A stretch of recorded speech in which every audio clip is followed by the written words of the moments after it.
Marre de n'avoir rien à dire. Marre de ces grèves et manifestations qui servent à rien. Marre de devoir voter pour des prunes. Marre qu'une minorité dirige pour ses intérêts et laisse crever le citoyen. Et si demain tout ça c'était fini? Et si demain votre voix avait de la valeur? Et si demain le citoyen était au pouvoir? Aujourd'hui le citoyen a pour ainsi dire, rien à dire. Il ne peut voter que pour des partis, des politiciens et des programmes. Mais finalement pourquoi vote-t-il pour eux? Pour quelle idée de leur programme vote-t-il plutôt pour Écolo que le Parti socialiste? Et quand ces partis négocient entre eux, font des compromis de majorité, cette idée sera-t-elle reprise? Et si ce n'est pas le cas, le parti représente-t-il encore le citoyen qui a voté pour lui? Et si demain ça c'était fini? Et si demain votre vote était vraiment respecté? Et si demain vous votiez pour des idées indépendamment les unes des autres? Et si demain c'était vous qui étiez au pouvoir et pas une minorité? Aujourd'hui, je vous propose une solution. Aujourd'hui, vous avez l'occasion de changer les choses.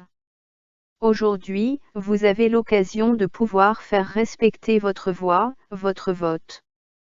Pour rendre cela possible, je vous propose de procéder de la manière suivante. 1. Créer un parti politique pour lequel pouvoir voter. 2. Créer une plateforme web. 3. Mettre en place un système d'identification avec la carte d'identité ou similaire, et cela pour s'assurer que chaque citoyen ait la possibilité de voter. 4. Sur ce site web mettre de la documentation et les sujets qui devront être votés. 5. Recruter des représentants. 6. Ces représentants devront suivre l'avis que les citoyens auront émis sur la plateforme web. Ainsi, si une majorité de citoyens votent pour une idée, les représentants la soutiendront aux différents conseils, qu'ils soient communaux, régionaux, fédéraux ou autres. Par contre, si les citoyens votent contre, le représentant fera de même. 7. Participer aux élections. 8. Créer une majorité. Ici on aura deux possibilités. La première, on rentre dans une majorité avec un parti.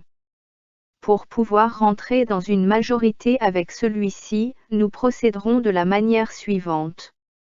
Nous verrons déjà si la somme de leurs voix et des nôtres sont suffisantes pour pouvoir rentrer dans une majorité. Si c'est le cas, le parti devra nous proposer les idées qu'il veut réaliser pendant la législature. Ces idées seront soumises au vote du citoyen sur notre interface web. Les idées que le citoyen soutiendra, nous les soutiendrons, celles qu'il refusera, nous les refuserons. Cela sera à prendre ou à laisser pour celui avec qui nous rentrerons en majorité. Et aucune négociation sera possible. La deuxième, on crée des majorités alternatives avec différents partis. Dans ce cas-ci, même procédé, mais avec différents partis pour obliger la majorité en place à mettre en place d'autres idées que les siennes.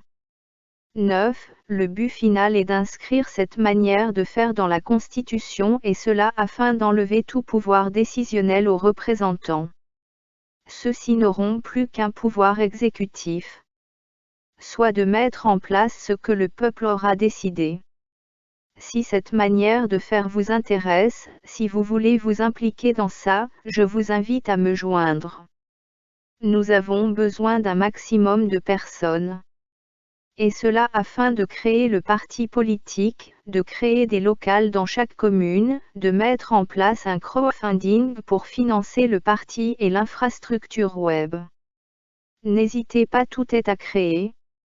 Dans les vidéos suivantes, je décrirai aussi pourquoi cette manière de faire et ses différentes conséquences, par exemple les solutions qu'elle peut apporter pour le réchauffement climatique, la sécurité sociale, l'économie et autres.